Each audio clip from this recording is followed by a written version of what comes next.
सुन रहे हैं सिंगर पप्पू ताती एवं राधा पांडे को। संगीत एम सुमन, गीत शैलेश संगम।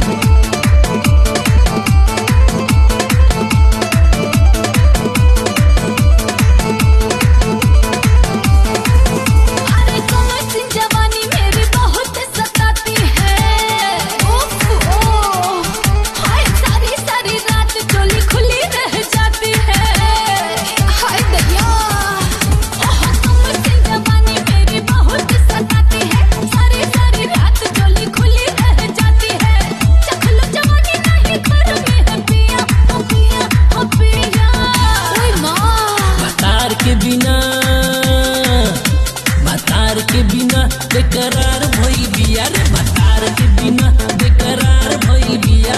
घर में बुला के बुतावा दिया दिया दिया दिया दिया। बतार के बिना बेकरार भइल बिया रे बतार के बिना बेकरार भइल बिया। बतार के बिना बेकरार भइल बिया रे बतार के बिना बेकरार भइल बिया।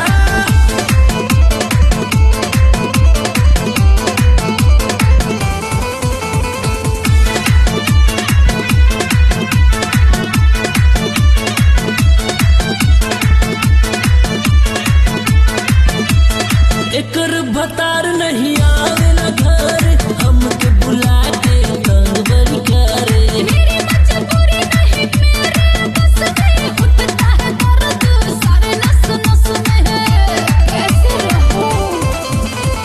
एकर भतार नहीं आवेला घर, हमके बुला के तंग बड़ी करे। मेरी मजबूरी नहीं मेरे बस में, उठता है दर्द सारे नस नस में।